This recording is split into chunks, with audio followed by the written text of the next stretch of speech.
think that there's a couple of different issues there, and I think you could look at similar issues of what is funded in the United States. To me, at the end of the day, we take a look at the journalism that is done. To me, I look at what the opportunities are and what is happening at Al Jazeera America and the kinds of stories that they want to tell, and I don't think anybody has said anything about their journalism at all. In fact, they've gotten incredibly high marks for their reporting. Ladies and gentlemen, welcome back. That's Soledad O'Brien. Remember Soledad O'Brien? She was part of the failed morning team on CNN of O'Brien and O'Brien. Then she was part of the failed morning show where she hosted it on her own.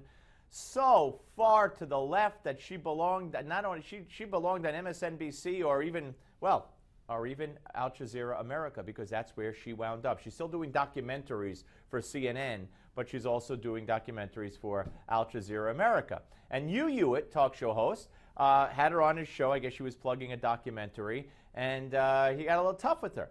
And he asked her about the fact that Qatar, which funds terrorism, which funds ISIS reportedly, also funds Al Jazeera America, according to Hugh Hewitt.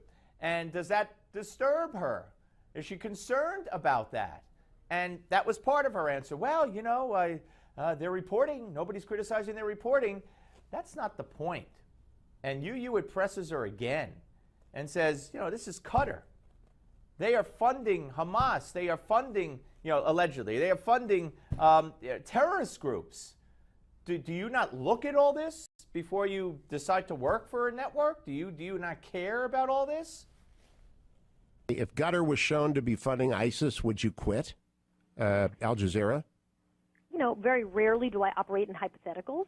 I certainly would take it under consideration, absolutely, as I take anything under consideration. Have you spent time examining where Qatar's money or where Al Jazeera's money is coming from? I mean, have you spent time actually digging into it as a reporter? Absolutely. When I decided, in fact, I do that for every single organization that I work for. I'm very interested in understanding, one, funding, but also what their journalism is, what their perspective is. Absolutely. So is Qatar funding Islamists? Listen, as far as I can tell, it's unclear to me. I think that report is out, and that's an interesting report, and I would have to continue to monitor it.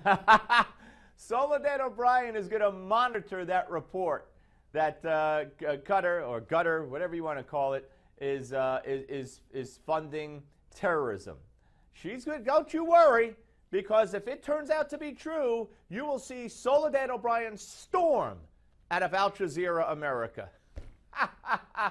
What are the odds on that in Vegas? You know, we had Ron Paul on the other day, and he said he thinks Rand Paul is going to run for president.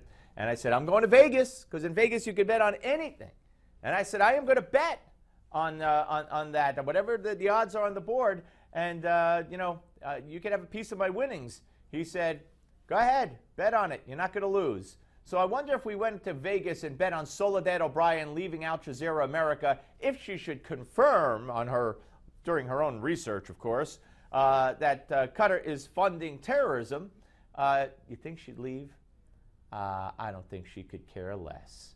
She couldn't care less. She is so left-wing. She is so far to the left. I used to tune in the morning to watch her, to get my material for my day's show when I was at WOR on CNN. She was off the charts, left-wing. But hey, you know what? To each his own, or in this case, to each her own.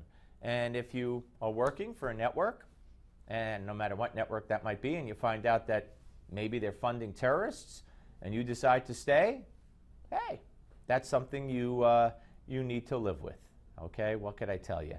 Good work by you, Hewitt, though. Very good work. All right, folks, we'll be back with New York Times bestselling author and former federal prosecutor Andy McCarthy. First, we take a look back at America's moment and the integration of Little Rock schools. The 1954 U.S. Supreme Court's decision, Brown versus the Board of Education, declared all laws establishing segregated schools to be unconstitutional. As with the majority of southern cities, Little Rock, Arkansas's Board of Education agreed to comply with the court's ruling. However, Arkansas's Governor Orville Faubus had other ideas. Units of the National Guard have been and are now being mobilized with the mission to maintain or restore the peace and good order of this community. President Eisenhower was so disturbed by the governor's decision to completely ignore federal law, he cut short his vacation and returned to the White House to address the nation. The President's responsibility is inescapable. In accordance with that responsibility, I have today issued an executive order directing the use of troops under federal authority to aid in the execution of federal law at Little Rock, Arkansas. At the center of the controversy were 9 black students selected by the Little Rock School Board to attend the then all-white Central High School. One of the students, Elizabeth Eckford, arrived at the school separately and found herself